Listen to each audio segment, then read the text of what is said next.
주시고 언제나 공평과 은혜로 나를 지키셨네.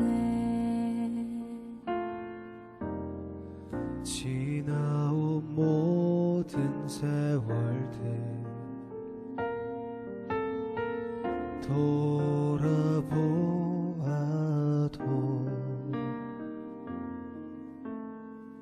그 어느 것 하나 주의 손길 안 미친 것 전혀 없네. 오신실하신 주님, 오신실하신 주, 오신실하신 주, 내 너를 떠나지도 않으리라. 내 너를 버리지도 않으리라. 약속하셨던 주님, 그 약속을 지키사 이후로도 영원토록 나를 지키시리라 확신하네.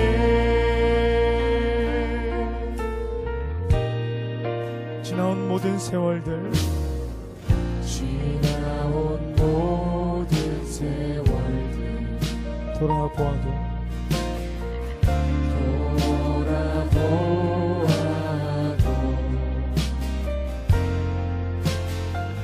그 어느 것 하나 주의 손길 안 미친 것 전혀 없네. 오신실하신 주님, 오신실하신 주,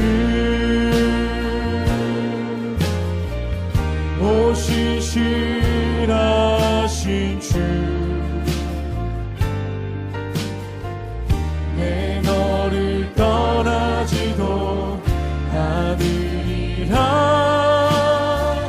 내 너를 버리지도 않으리라. 약속하셨던 주님, 그 약속을 지키사 이후로도 영원토록 나를 지키시리라 확신하네. 이후로도 영원토록, 이후로도 영원토록 나를 지키시리라 확신하네. 아멘. 우리를 지키시는 주님 앞에 바로 서는 우리 모두가 되길 소망합니다. 아멘.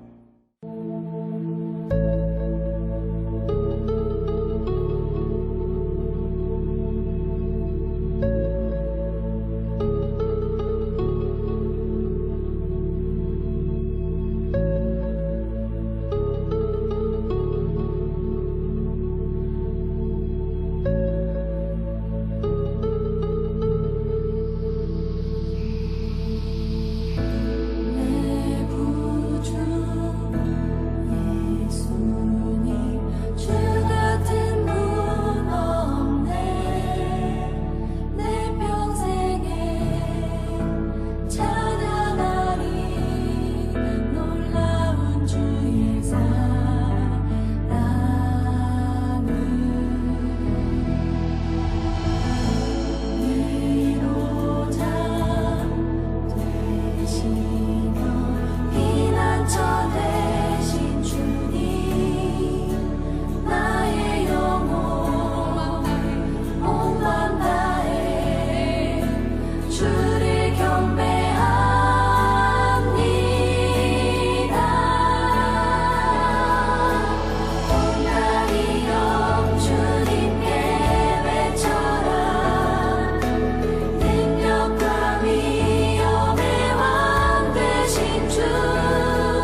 네, 오늘의 말씀 사사기 13장 1절로 14절 말씀 봉독하겠습니다. 이스라엘 자손이 다시 여호와의 목전에 악을 행하였으므로 여호와께서 그들을 40년 동안 블레셋 사람의 손에 넘겨주시니라. 소라 땅의 단 지파의 가족 중에 마노아라 이름하는 자가 있더라. 그의 아내가 임신하지 못하므로 출산하지 못하더니 여호와의 사자가 그 여인에게 나타나서 그에게 이르시되 보라 내가 본래 임신하지 못하므로 출산하지 못하였으나 이제 임신하여 아들을 낳으리니 그러므로 너는 삼가 포도주와 독주를 마시지 말며 어떤 부정한 것도 먹지 말지니라. 보라 내가 임신하여 아들을 낳으리니 그의 머리 위에 삭도를 대지 말라. 이 아이는 태에서 나옴으로부터 하나님께 바쳐진 나실인이 됨이라. 그가 블레셋 사람의 손에서 이스라엘을 구원하기 시작하니라 하시니 이에 그 여인이 가서 그의 남편에게 말하여 이르되 하나님의 사람이 내게 오셨는데 그의 모습이 하나님의 사자의 용모 같아서 심히 두려움으로 어디서부터 왔는지를 내가 묻지 못하였고 그도 자기 이름을 내게 이르지 아니하였으며 그가 내게 이르기를 보라 내가 임신하여 아들을 낳으리니 이제 포도주와 독주를 마시지 말며 어떤 부정한 것도 먹지 말라. 이 아이는 태에서부터 그가 죽는 날까지 하나님께 바쳐진 나실인이 됨이라 하더이다 하니라. 마노아가 여호와께 기도하여 이르되 주여 구하옵나니 주께서 보내셨던 하나님의 사람을 우리에게 다시 오게 하사 우리가 그 낳을 아이에게 어떻게 행할지를 우리에게 가르치게 하소서 하니 하나님이 마노아의 목소리를 들으시니라. 여인이 밭에 앉았을 때에 하나님의 사자가 다시 그에게 임하였으나 그의 남편 마노아는 함께 있지 아니한지라.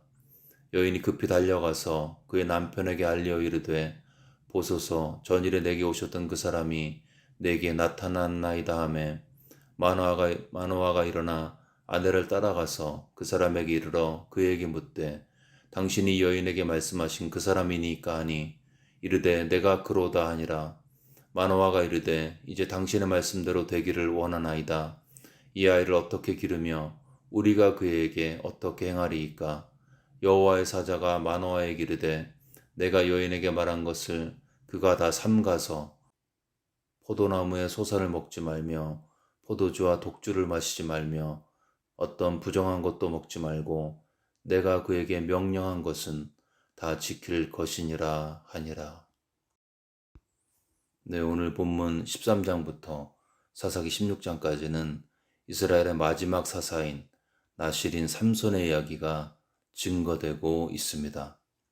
이스라엘이 하나님 앞에서 또다시 악을 행했고 그 악에 대한 심판으로서 40년 동안 블레셋에 의해서 고통을 당하게 되었죠.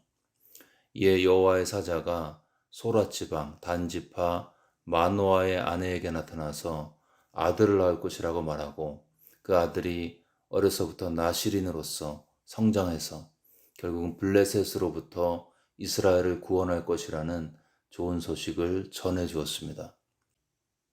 또한 여호와의 사자는 그들이 기도했을 때에 그 남편인 마노아에게도 나타나서 나실인이 마땅히 지켜야 할 규례를 알려주었습니다.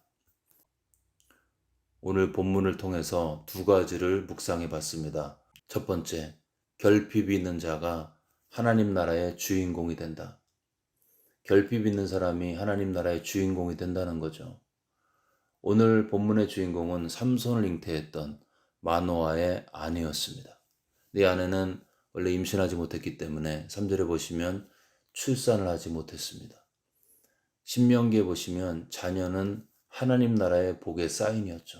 하나님의 축복을 받은 사람은 자녀를 많이 생산하게 되어 있었습니다.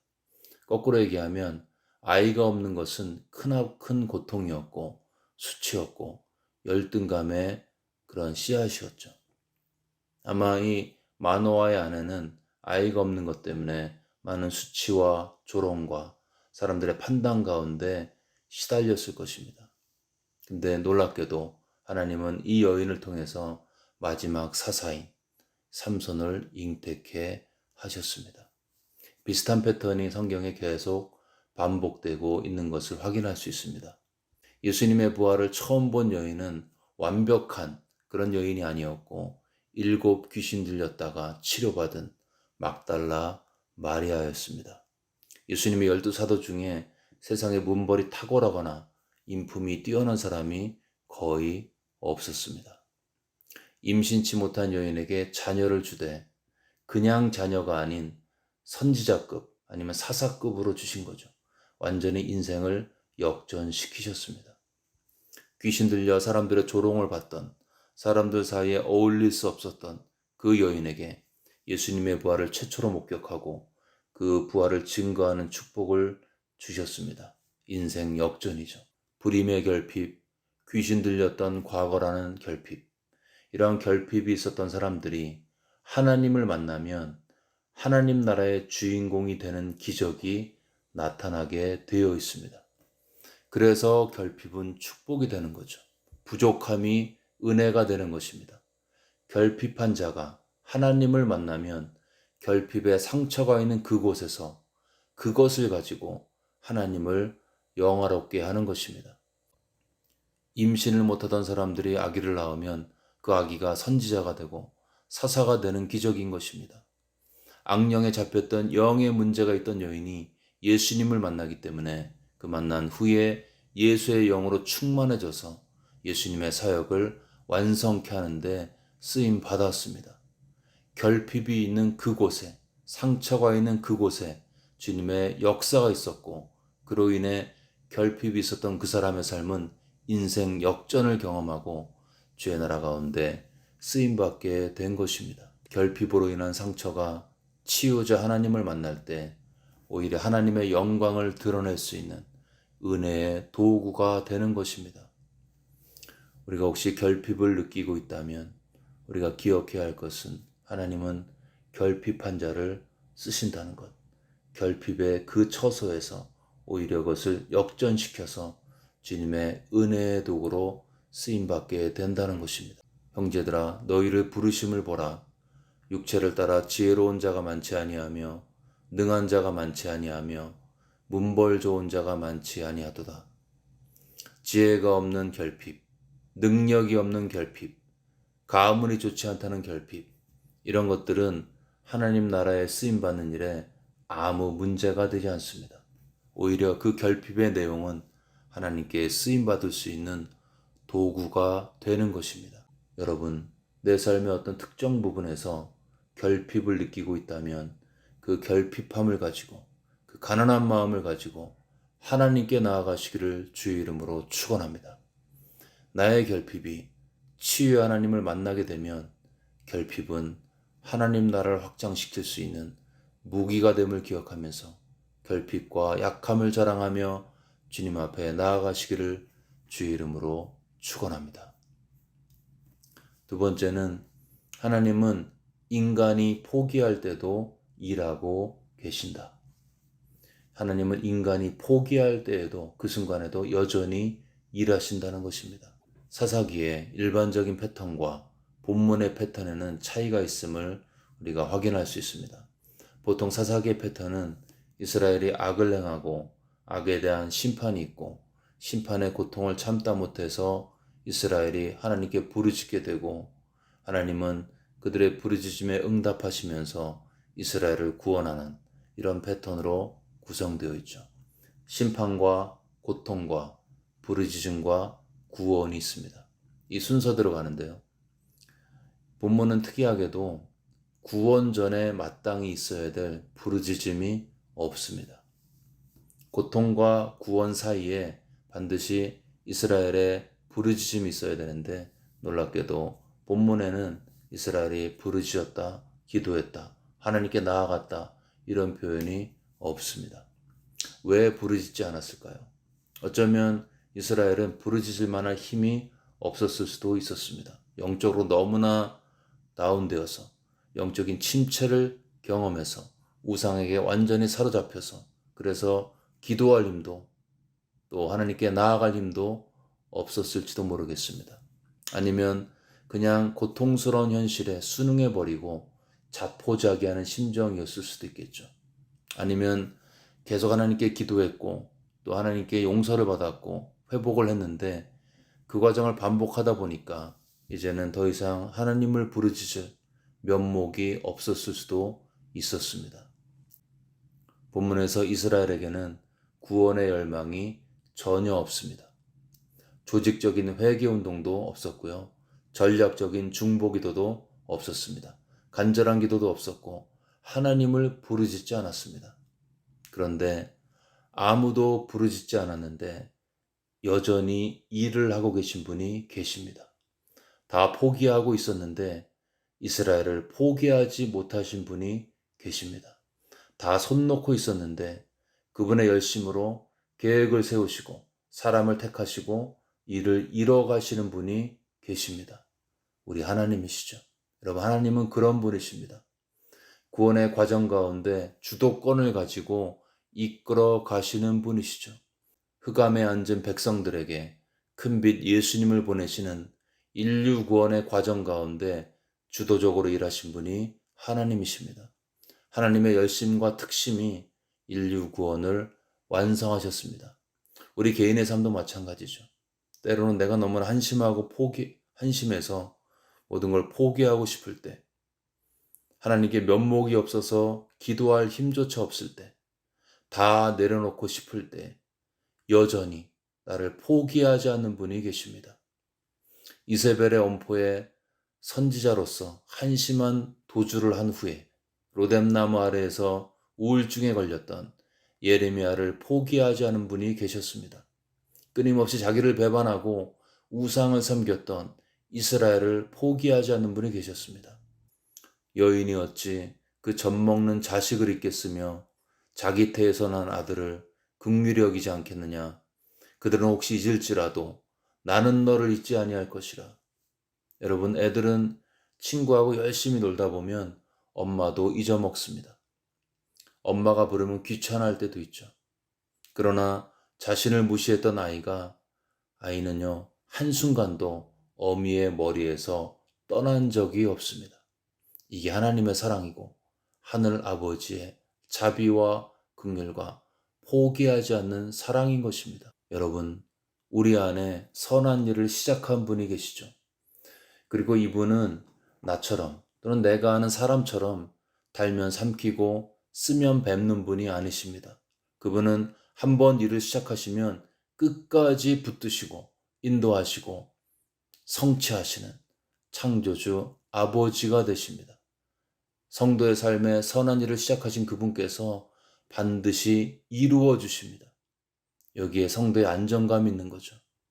영원히 멸망하지 않는다는 안정감은 아무도 아버지의 손에서 나를 빼앗을 수 없다는 하나님의 손의 파워에 대한 신뢰, 그분이 나를 이끌어간다는 하나님의 신실하심에 대한 믿음, 그 믿음 안에서 성도의 안식과 쉼과 평안이 있는 것입니다.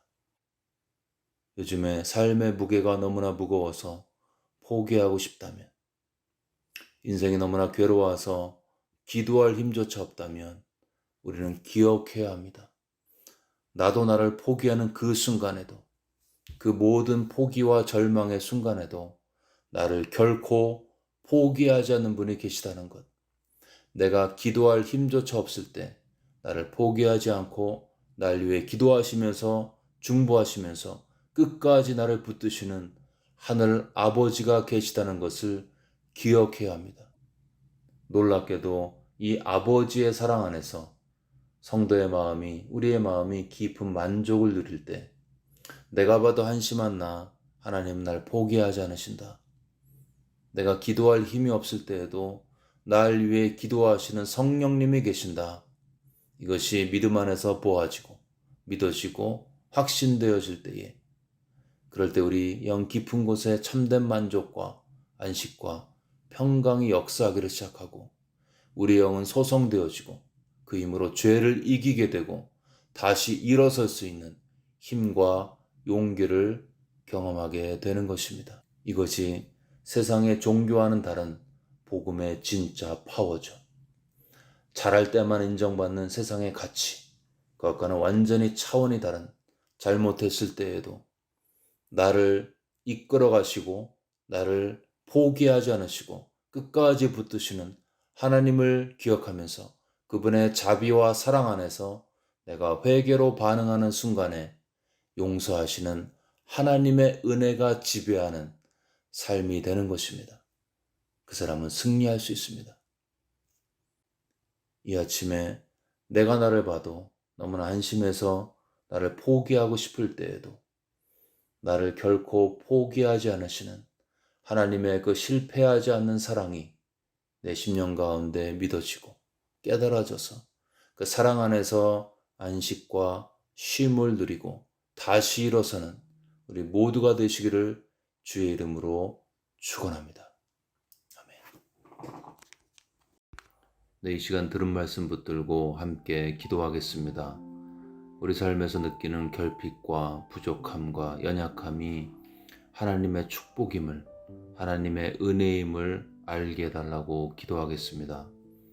또 하나님의 그 포기하지 않고 실패하지 않는 사랑 안에서 우리 영혼이 다시 한번 쉼을 얻고 용기를 얻고 일어설 수 있도록 도와달라고 들은 말씀 붙들고 함께 기도하겠습니다.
계속해서 고통당하는 이웃을 위해 기도하실 때 환난 가운데 있는 아프가니스탄에 있는 하나님의 사람들, 또 국민들을 축복하면서 탈레반 정권에 하나님의 심판이 임할 수 있도록 우리 함께 기도하겠습니다. 또 코로나 델타 바이러스가 확산 중인데 더 이상의 변이가 일어나지 않도록, 또 코로나 때문에 힘들어하시는 분들 마음에 품고 한 마음으로 간절히 기도하겠습니다.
마지막으로 교회와 사회를 위해서 기도하실 때 미국 사회가 신앙으로 하나가 되어서 하나님을 섬겼던 믿음으로 하나님을 다시 한번 뜨겁게 섬길 수 있도록 도와달라고 기도하겠습니다. 저희 FKBC 교회를 위해서 기도하실 때 재오픈 과정과 목장 개편에 함께 해달라고, 우리가 한 마음으로 열린 마음으로 동참할 수 있도록 도와달라고 교회를 위해서 기도하겠습니다. 또한 우리 주변의 성도들 중에 뭔가 마음이 아픈 분들 하나님의 치유와 평강으로 그들의 육체와 심령을 온전히 주관해 달라고 우리 교회와 성도와 미국 사회를 위해서 함께 간절한 마음으로 기도하겠습니다.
이제 다 같이 마음을 모아서 주기도문을 주님께 올리겠습니다. 하늘에 계신 우리 아버지여, 이름이 거룩히 여김을 받으시오며 나라가 임하옵시며 뜻이 하늘에서 이루어진 것 같이 땅에서도 이루어지이다. 오늘 우리에게 일용할 양식을 주시옵고 우리가 우리에게 죄 지은 자를 사하여 준 것 같이 우리의 죄를 사하여 주시옵고 우리를 시험에 들게 하지 마시옵고 다만 악에서 구하시옵소서. 나라와 권세와 영광이 아버지께 영원히 있사옵나이다. 아멘.